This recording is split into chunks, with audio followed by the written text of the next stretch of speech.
Aryl sulphonyl chloride સાથે amine સંયોજનની પ્રક્રિયાઓ આ છઠ્ઠી પ્રક્રિયા છે.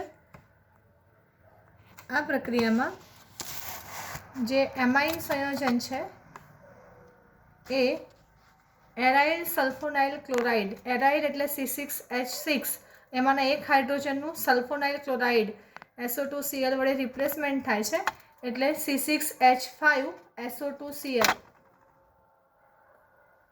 એની સાથે પ્રક્રિયા થાય છે.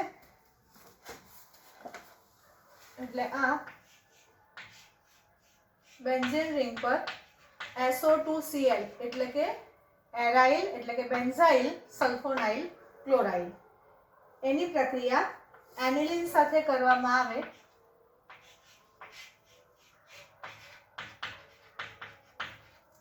ત્યારે આ જે ક્લોરીન છે અને NH2 માંનો એક હાઇડ્રોજન દૂર થાય છે અને બાકીનું આખું સંયોજન એ જોડાઈ જાય. SO2 ને આપણે આવી રીતે લખીએ તો પણ ચાલે, SO2 NH અને પછી બેન્ઝીન રિંગ. આનું નામ થશે N ફિનાઇલ બેન્ઝીન સલ્ફોનેમાઇડ. N સાથે ફિનાઇલ જોડાયેલું છે, N ફિનાઇલ બેન્ઝીન સલ્ફોનેમાઇડ SO2NH એટલે કે N ફિનાઇલ બેન્ઝીન સલ્ફોનેમાઇડ. હવે જો આ જ સંયોજનની પ્રક્રિયા આપણે C2H5 NH C2H5 N ethyl ethanamine, N છે એટલે એમાઇન થયો, અહીંયા NH છે અને સાથે SO2 છે એટલે સલ્ફોનેમાઇડ લખ્યું. આ એમાઇન છે, આ સેકન્ડરી એમાઇન છે એલિફેટિક અને આ પ્રાઇમરી એમાઇન છે. આપણે એમાઇનના જે પ્રાથમિક, દ્વિતીયક અને તૃતીયક એના વર્ગીકરણ છે એ જોઈ ચૂક્યા છે કે નાઇટ્રોજન સાથે જો બે કાર્બન ડાયરેક્ટલી જોડાયેલા હોય, અહીંયા C2H5 એટલે એને આવી રીતે લખાય CH2CH3 એટલે આ એક કાર્બન અને અહીંયા પણ CH3CH2 આ એક કાર્બન. બે કાર્બન સાથે નાઇટ્રોજન ડાયરેક્ટલી જોડાયેલો છે એટલે આ સેકન્ડરી એમાઇન થાય. એની સાથે પ્રક્રિયા કરે તો બેન્ઝીન સાથે S ડબલ બોન્ડ O અહીંયા N C2H5 અને C2H5. આનું નામ થશે NN diethyl benzene sulfonamide. N, N diethyl benzene sulfonamide. એટલે આ જે છે, જો આપણે અલગ અલગ પ્રકારના એમાઇન લઈએ પ્રાથમિક કે દ્વિતીયક તો અલગ અલગ આપણને નિપજ મળે, પરંતુ આ જે છે આ નાઇટ્રોજન સાથે આ સેકન્ડરી છે અને આ સેકન્ડરી એમાઇન સાથે પ્રક્રિયા કરે છે. સેકન્ડરી એમાઇન સાથે પ્રક્રિયા કરીને જે સંયોજન મળે છે એ નાઇટ્રોજન સાથે એક પણ હાઇડ્રોજન નથી એટલે આ એસિડિક નથી અને એટલા માટે તે આલ્કલીમાં એટલે કે બેઝમાં, આલ્કલી એટલે બેઝ, એ અદ્રાવ્ય છે. જો એની પાસે હાઇડ્રોજન હોય તો એ એસિડિક બની જાય, H+ ગુમાવવાની ક્ષમતા ધરાવે તે એસિડ. એટલે આની સાથે હાઇડ્રોજન જોડાયેલો હોય, ધારો કે આ હાઇડ્રોજન જોડાયેલો છે તો એ એસિડિક બને અને એ આલ્કલીમાં દ્રાવ્ય થઈ જાય. પરંતુ અહીંયા એક પણ હાઇડ્રોજન જોડાયેલો નથી. તમે આની જગ્યાએ જો આ જે છે એની પ્રક્રિયા C2H5NH2 સાથે કરો, ઇથેનેમાઇન સાથે, ત્યારે આપણને કઈ નિપજ મળે?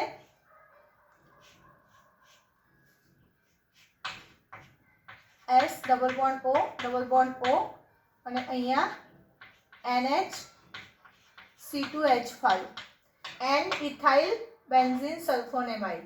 તો આ જે છે આની પાસે પણ હાઇડ્રોજન છે અને એટલા માટે આ આલ્કલીમાં દ્રાવ્ય છે. આલ્કલી એટલે કે બેઝ, કેમ કે આ હાઇડ્રોજન હોવાથી આ આખું સંયોજન એસિડિક બની જાય અને એ આલ્કલીમાં દ્રાવ્ય થાય છે. તો નીચેનામાંથી કયું સંયોજન એ બેઝમાં દ્રાવ્ય છે અથવા તો NaOH અને KOHમાં દ્રાવ્ય છે? આવા MCQ માટે તૈયાર રહેજો. હવે ઇલેક્ટ્રોન, બીજી ખાસ વાત એ કરવાની કે જે તૃતીયક એમાઇન સંયોજનો છે એ બેન્ઝીન સલ્ફોનેમાઇડ સાથે પ્રક્રિયા કરતા નથી. આ યાદ રાખજો. એટલે જો કોઈક વાર પ્રશ્ન પૂછાય કે પ્રાથમિક, દ્વિતીયક અને તૃતીયક એ એમાઇનનું મિશ્રણ આપેલું હોય ને એને અલગ કરવું હોય તો એ અલગ કરવા માટે કયો પ્રક્રિયક વપરાય છે? તો આ એરાઇલ સલ્ફોનાઇલ ક્લોરાઇડ અથવા તો benzene sulphonyl chloride C6H5 SO2Cl. આ જે સંયોજન છે એ ખાસ કરીને એમાઇન સંયોજનોનું અલગીકરણ માટે ઉપયોગમાં લેવામાં આવે છે. અત્યારે એના બદલે મોટે ભાગે પેરાટોલ્યુઇન સલ્ફોનાઇલ ક્લોરાઇડનો ઉપયોગ થાય છે. એટલે આને બદલે અત્યારે જે સંયોજન વપરાય છે એ આ છે, પેરા પોઝિશન પર CH3. એટલે પેરાટોલ્યુઇન સલ્ફોનાઇલ ક્લોરાઇડનો ઉપયોગ થતો હોય છે. ખાસ યાદ રાખજો, એનિલિનના જે પ્રાથમિક, દ્વિતીયક અને તૃતીયક સંયોજનો એકબીજામાં મિશ્ર કરેલા હોય તેના અલગીકરણ માટે. કેમ કે ત્રણને અલગ કરો તો જે એમાઇન મળશે તો જે પ્રાથમિક હશે તમે એમાં બેઝ નાખશો તો એ આલ્કલીમાં દ્રાવ્ય થઈ જશે અને બીજું અદ્રાવ્ય રહેશે. તરત જ પ્રક્રિયા કરતું જ નથી એટલે એ રીતે અલગ કરી શકાય. હવે ઇલેક્ટ્રોન અનુરાગી વિસ્થાપન પ્રક્રિયાઓ જોઈએ.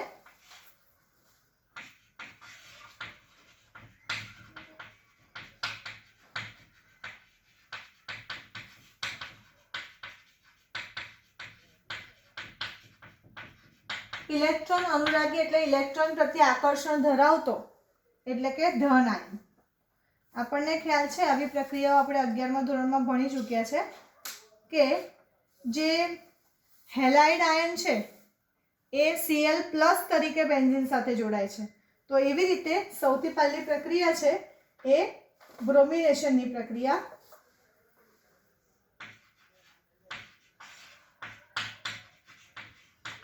બ્રોમિનેશનમાં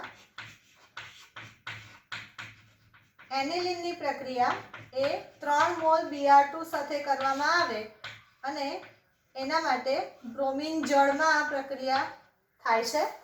તો ઓરડાના તાપમાને જ આપણને 2,4,6 ટ્રાઇબ્રોમો એનિલિન મળે. 2,4,6 ટ્રાઇબ્રોમો એનિલિન મળી જાય છે. પણ જો આપણે એક જ પેરાબ્રોમો એનિલિન જોઈતું હોય તો એના માટે આપણે જે પ્રક્રિયા કરવી પડે એ આ પ્રક્રિયા છે. સૌથી પહેલા આ જે એનિલિન છે એની પ્રક્રિયા આપણે એસિટિક એનહાઇડ્રાઇડ એટલે કે CH3CO2O સાથે કરવી પડે પિરિડીન બેઝની હાજરીમાં. ત્યારે અહીંયા NH3 CH3 આ સંયોજન મળે. N ફિનાઇલ ઇથેનેમાઇડ આ સંયોજન મળે અને એની Br2 સાથે એસિટિક એસિડમાં પ્રક્રિયા કરીએ. Br2 એસિટિક એસિડમાં એસિટિક એસિડ દ્રાવક તરીકે વર્તે CH3COOH અને એનાથી પેરા પોઝિશન પર બ્રોમિન આવી જાય NHCOCl3 અને ત્યાર પછી ઉપર NHCOCl3 માંથી H+ લાવવા માટે H+ સાથે પ્રક્રિયા કરવામાં આવે. ત્યારે આપણને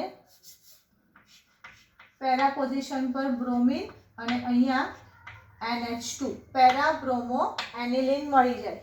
એટલે ખાસ યાદ રાખજો, જો આપણે 2,4,6 ટ્રાઇબ્રોમો એનિલિન જોઈતું હોય તો એમાં સિમ્પલ બ્રોમિન જળ સાથેની પ્રક્રિયા, પણ આપણને પેરાબ્રોમો એનિલિન જોઈતું હોય તો એનહાઇડ્રાઇડ સાથે pyridine બેઝની હાજરીમાં પ્રક્રિયા કરી અને Br2 એસિટિક એસિડ સાથે અને પછી છેલ્લા H+ સાથે પ્રક્રિયા કરવામાં આવે. આ રીતનું બ્રોમિનેશન છે. એ જ રીતે બીજી પ્રક્રિયા જોઈએ. એ પ્રક્રિયામાં નાઇટ્રેશન પ્રક્રિયા.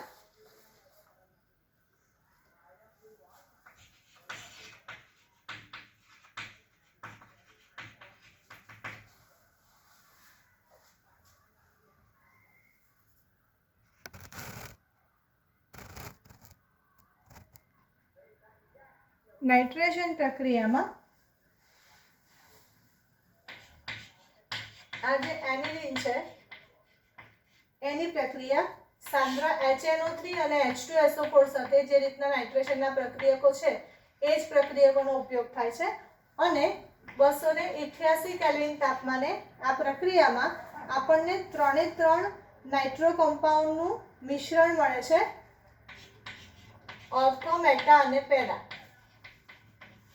અને એમાં જે પેરા સમઘટક છે એ સૌથી વધારે મળે છે અને જે ઓર્થો સમઘટક છે એ સૌથી ઓછા પ્રમાણમાં મળે. એનું કારણ કહું તો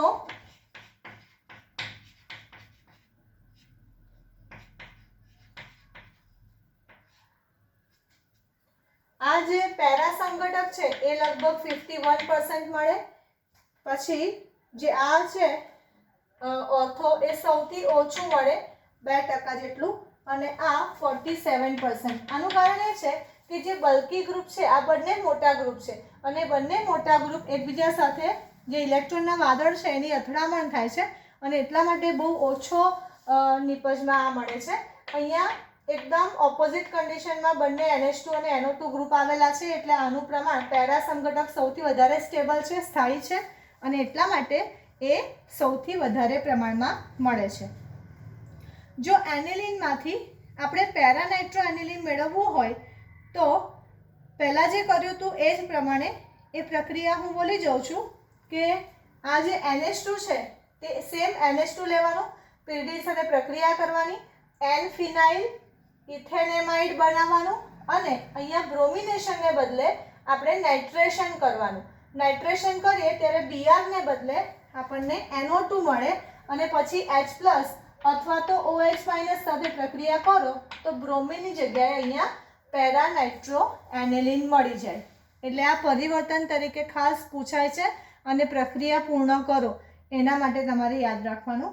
હવે છેલ્લી પ્રક્રિયા જે છે સલ્ફોનેશન, એટલે આપણો ટોપિક આ પૂરો થાય છે આ ચેપ્ટર, કેમ કે પછીનો ડાયઝોનિયમ ક્ષારવાળો આખો ટોપિક તમારા સિલેબસમાંથી નીકળી ગયો છે. એટલે